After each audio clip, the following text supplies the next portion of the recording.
मित्रों, इस अध्याय में हम भगवान शिव की श्रेष्ठता तथा उनके पूजन की अनिवार्य एवं उनके आवश्यकता का विषय में चर्चा करेंगे।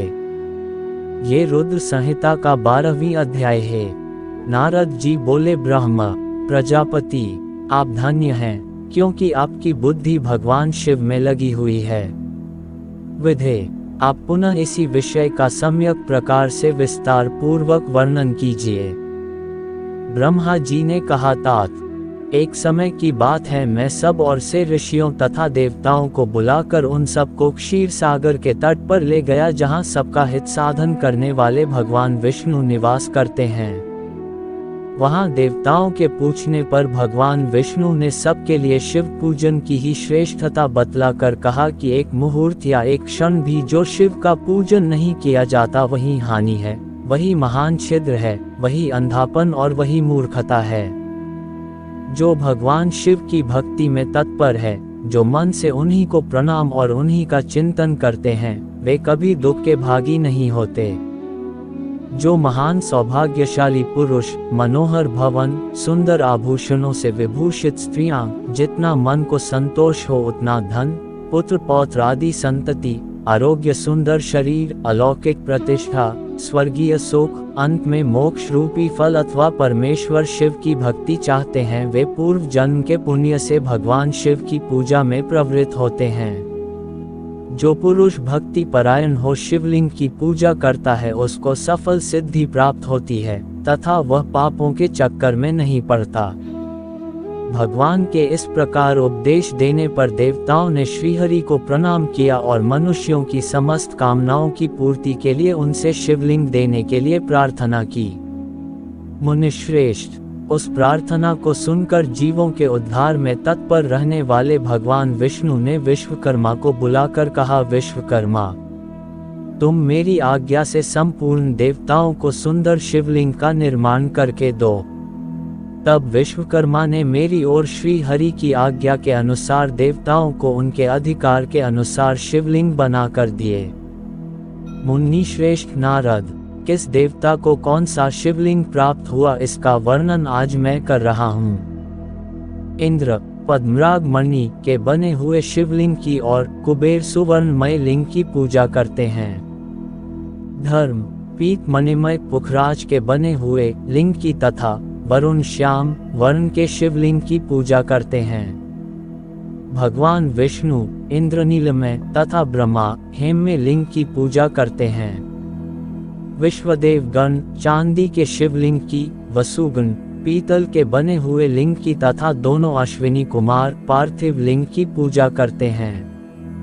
लक्ष्मी देवी स्फटिकमय लिंग की, आदित्यगण ताम्रमय लिंग की, राजा सोम मोती के बने हुए लिंग की तथा अग्निदेव वज्र हीरे के लिंग उपासना करते हैं। श्रेष्ठ ब्राह्मण और उनकी पत्नियां और मिट्टी के बने शिवलिंग का, मायासुर चंदन निर्मित शिवलिंग का और नागगण मूंगे के बने हुए शिवलिंग का आदर पूर्वक पूजन करते हैं। देवी मक्खन के बने हुए शिवलिंग की, योगी जन भस्म में लिंग की, यक्षगण दधि निर्मित लिंग की, छाया देवी आटे से बने हुए लिंग की, ब्रह्मा पत्नी रत्नमय शिवलिंग की निश्चित पूर्वक पूजा करती हैं। बानासुर पारद या पार्थिव लिंग की पूजा करता है, दूसरे लोग भी ऐसा ही करते हैं। ऐसे ऐसे शिवलिंग बनाकर विश्वकर्मा ने विभिन्न लोगों को दिए तथा वे सब देवता और ऋषि उन लिंगों की पूजा करते हैं।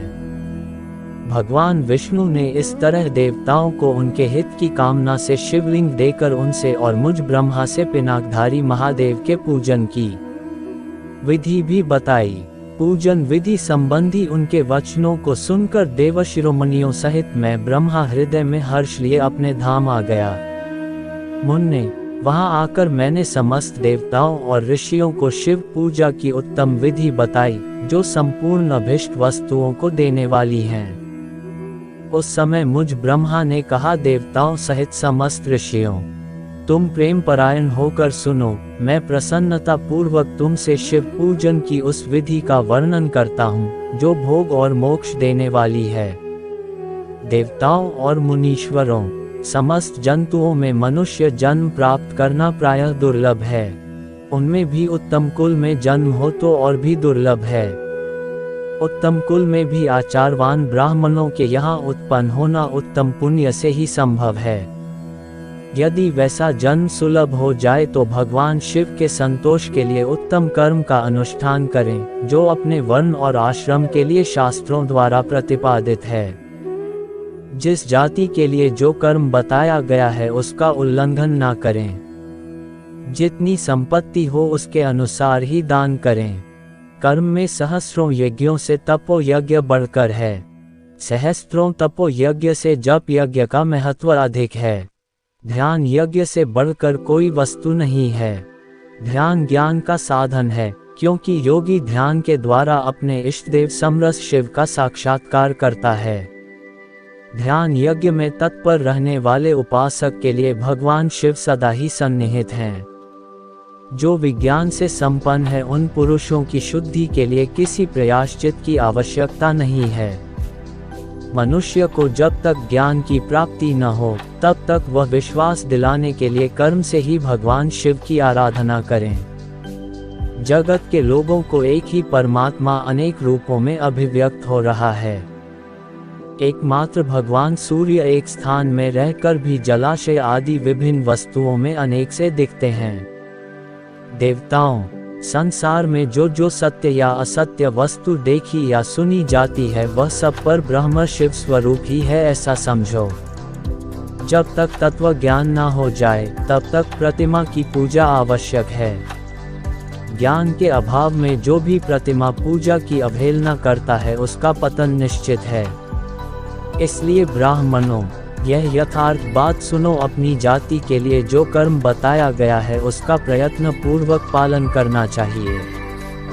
जहाँ जहाँ यथावत भक्ति हो उस आराध्य देव का पूजन आदि अवश्य करना चाहिए, क्योंकि पूजन और दान आदि के बिना पातक दूर नहीं होते। जैसे मैले कपड़ों में रंग बहुत अच्छा नहीं चढ़ता है, परंतु जब उसको धोकर स्वच्छ कर लिया जाता है तब उस पर रंग अच्छी तरह चढ़ते हैं।